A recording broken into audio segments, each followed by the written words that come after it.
почна рушењето на бесправно изградените тераси на кафулињата на Струмичкото корзо.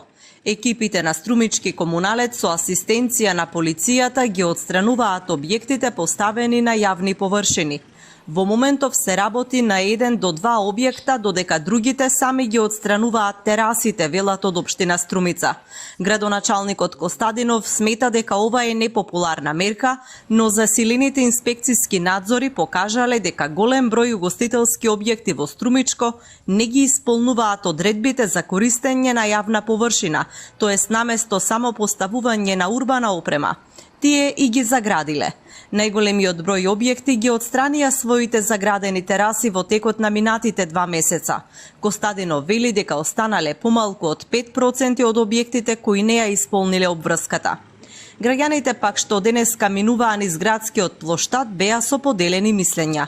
Некои не сакаа да го кажат својот став за рушење на терасите, додека други велат дека плоштадот и корзото се стеснети поради заградените тераси и поставување на урбана опрема на самото шеталиште.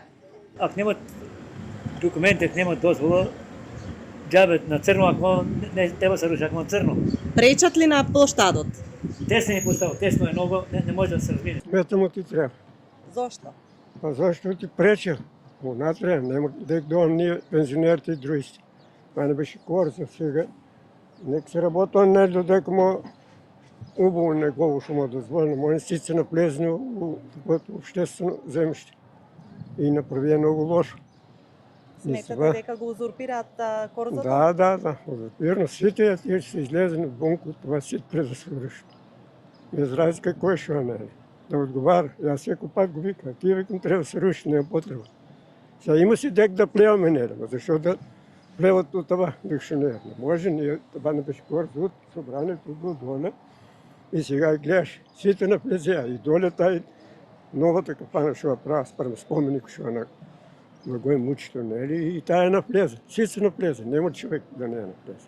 Овие акции следуваат по трагедијата во Кочани, кога владата преку надлежните министерства, а потоа и општините, нареди вонреден инспекцијски надзор за работата на дискотеките и угостителските објекти.